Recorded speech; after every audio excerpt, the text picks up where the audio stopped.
Welcome back to the 2-Minute Warning. Back on the topic of the NFL today. Jay and I bringing you some more bold predictions for the 2021 NFL season. A lot of offseason moves, a lot of trading up for draft picks, all of that. So some bold stuff for the NFL season coming up. Before we get into that, question of the day. Another fight scenario. We got Myles Garrett. Again, we've already put him in the ring once against Aaron Donald. Now he's back against Joey Bosa of the LA Chargers. Who do you think would win? Comment below, and at the end of the video, Jay and I will give you our winners. But Jay, give me your first bold prediction for the 2021 season. This first bold prediction might actually be the least boldest in my opinion because I think there's some realisticness to it, but it is the Cleveland Browns making an AFC Championship appearance. I love this Cleveland Browns roster. I think all around they might be one of the best teams in every single position. The receiving core's got now a healthy OBJ, Jarvis Landry, David Njoku, Austin Hooper.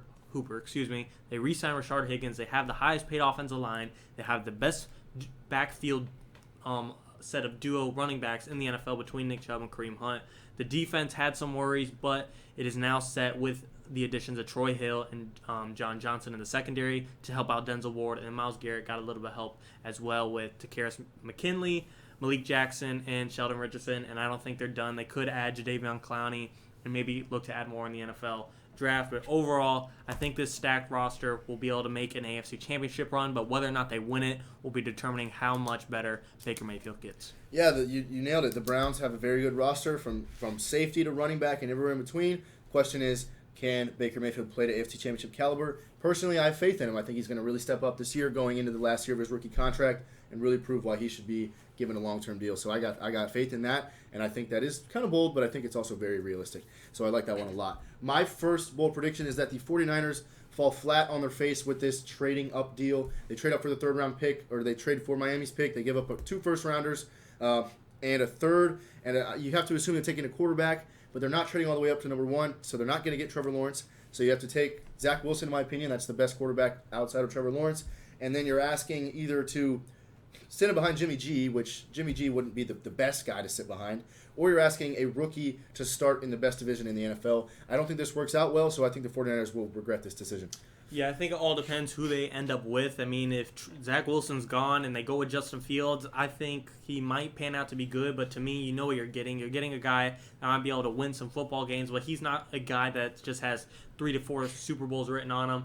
I personally would love to see them go with Trey Lance because of the risk to him. There is a lot of high upside to it, but there is some downside as well. But with them being this aggressive, I would not be surprised if they're aggressive with who they pick, and that is Trey Lance. To me, I'm fond of Trey Lance and Zach Wilson. I'd love to see that happen either or. I think it would actually pan out to help them. But if they go with Justin Fields, I agree they'd fall flat on the face. But like I said, depends who they roll with. Yeah, I think that the 49ers would have been better off.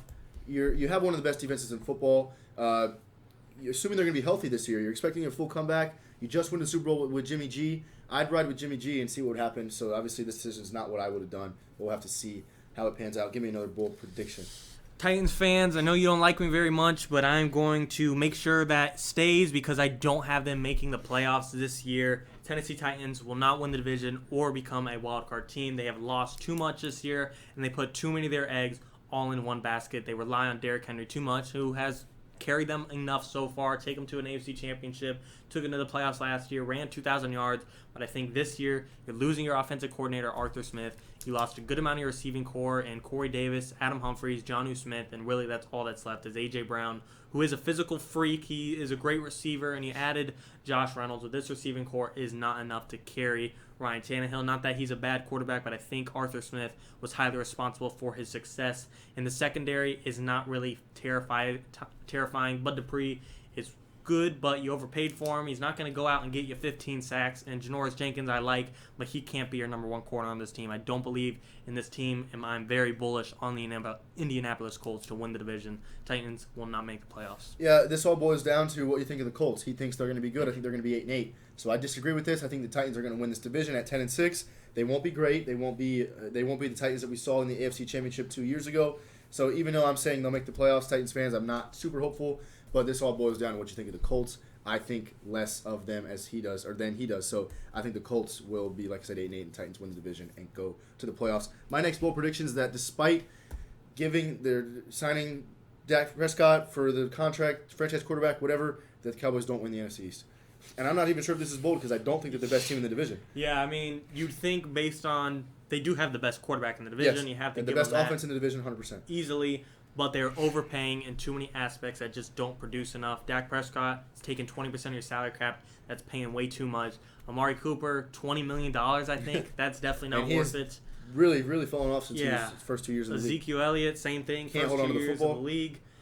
CeeDee Lamb, I think you got some talent there. I even think your second best running back, your backup running back, and Tony Pollard's pretty good, but those guys are not going to carry you in the defense. Same thing as Amari Cooper and Ezekiel Elliott. You're paying two great guys on defense, but they're not producing enough in Jalen Smith, DeMarcus Lawrence, and I just think with the amount of additions the Washington football team and Giants added between Kenny Golladay, Curtis Samuel, William Jackson, Adoree Jackson, yeah, that's actually correct. I do think those teams are better, and one of those will win the NFC East. Cowboys will fall short. So Dak's a good player. The Cowboys need him to win, but I think it was a selfish move to hold out for that money. He's costing them way too much to build a good team around him, and I think a solid offense, young running back, Terry McLaurin at receiver in Washington, and a great defense will prevail over a great offense in Dallas and a bad defense. So I think that Washington actually takes the division. Yeah, sounds good. And also, I don't believe in Mike McCarthy. No, I don't either. Actually, I liked him in Green Bay. I really did, but he fell short a lot. Did they win the Super Bowl with him in 11? I don't know. I think that was his first or second year. So he has been to the biggest stage, but I agree that Mike McCarthy is not really that good. All right. For my next bold prediction, I have the Arizona Cardinals making the playoffs, but not only making it, they get one playoff win. And a big reason I think that is because looking at the NFC, I think there's a good chance that the Cardinals don't win the division. I think the Rams are going to be there. I think Matthew Stafford is going to take them to the promised land, or the Niners hit the pin on the head and they get the right quarterback and their defense is number one in the NFL again. I think one of those two teams will emerge and win that division. But that doesn't mean this Arizona Cardinals team can't become the 5th seed and get a matchup against the NFC East where they play maybe a Cowboys, maybe a Washington, and that win won't become easy, but it'll still be a playoff game. But I do think they can pull off a win, and even if it's not against that matchup, say they're the 6th or 7th seed, they might be matching up against that division rival, against the Rams or Niners, whoever won it. And I just think against the division rival, no matter the seeding, a division game, anyone can win it just with the amount of competitiveness. And I think Kyler Murray is going to take a huge jump this year. Don't have faith in him long term when he loses his speed, but I like the Cardinals this year. I think that's fair. I mean, you add J.J. Watt, he makes your team better. Kyler Murray, as he gets deeper in the career, I expect him to get better. You got D-Hop, who wanted J.J., and that's probably going to spark more, screw the Texans for trading me, I'm going to prove I'm good. He's already best receiver in the league, in my opinion. So I think they're going to get better. You lose Patrick Peterson, but you add Malcolm Butler.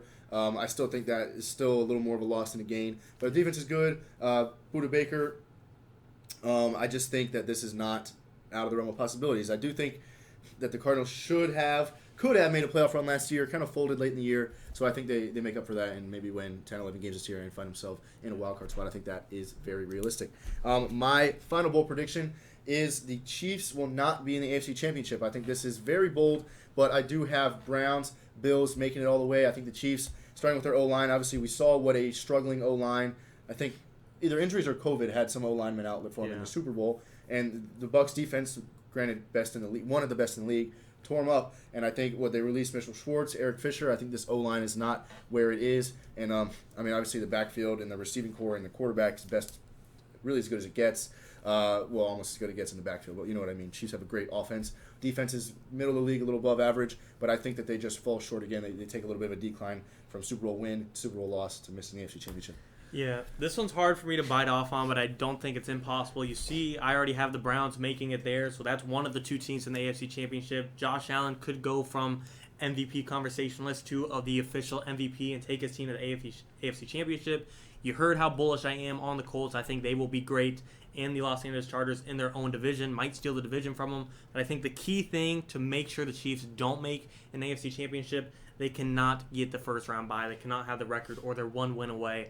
All it takes for them is to play, the Colts at home and they didn't click, or the Titans at home, and that's one win away from the AFC Championship. So to me, if they get the first round bye, they're going to make it. I just like the Chiefs off a bye week, but I do think it is possible that the Bills, Chargers, Browns, Colts all stand a threat at making the AFC Championship and bump the Chiefs out. That's a good point. We don't want the Chiefs. Not that we don't want the Chiefs, but if they get that first round bye, they're probably going to get that win and go all the way. You got one more bold prediction for me? Yeah. New England Patriots, I love the offseason moves. I think they will execute in the draft at 15th overall. I got them making the playoffs. Cam Newton, that is the biggest variable for this team, of course. But outside of him, you in the receiving core, you now got Nelson Aguilar, and you have two great tight ends, Jonnu Smith, Hunter Henry. You signed Kendrick Bourne. The receiving core is not stout, but they're full of number 2s and number 3s to the nth degree. There's so many players on that receiving core that you don't need a Weapon X. And at 15th overall, maybe they will get the Weapon X with Devontae Smith. Offensive line is solid. Backfield isn't great, but Bill Belichick's never known to have the best running back in the NFL. And the defense, that is stacked to the top defense of the league, in my opinion. Stephon Gilmore, Dante Hightower. They re-signed Kyle Van Noy. They added Matt Judon. I think this defense is going to be great. They're getting Matt Patricia back. They have Josh McDaniels at the offensive coordinator and Bill Belichick. I think this is a team that doesn't have great success in the playoffs, but being 7-9 at the worst possible outcomes they could have last year, COVID, injuries, sit-outs, they still had a pretty good season overall, and I think they will improve a lot this year and become a playoff team. Yeah, I like it. I found myself rooting for the Patriots last year for the first time in my life. I like Cam Newton, and I hope he has a better year, a bounce-back year. Last year, it seemed like he averaged 80 passing yards a game. I hope he can step up for that, and he obviously needs to if this team's going to make the playoffs. They certainly have the tools. Finally got guys to throw the ball to, Aguilar, Hunter Henry, and the defense definitely has the potential to be good. So I like that a lot. However, I could also see this team being 8-8 and finishing third in the AFC East. So I think that is a pretty bold prediction. Guys, we want to hear in the comments from you what you think about our bold predictions, and maybe some from you if you have any of your own bold predictions. So as far as the question today, Myles Garrett versus Joey Bosa. Jay, who you got? Myles Garrett, Aaron Donald, I thought that was as good as he gets, but not to Joey Bosa's right up there with him. He's right on par with those guys, but I had Myles Garrett, I believe, edging out Aaron Donald, and I do think Joey Bosa is just a hair under Donald, so I got to go Garrett again. Yeah, I gotta go Myles Garrett. I just think he's physically stronger. I don't really know if he is, but he certainly seems like he's a stronger guy. So I'm gonna go Myles Garrett. Comment below who you think would win the fight between Myles Garrett and Joey Bosa. But as far as the video, that's all for us today, guys. 2-minute warning. Thanks for watching.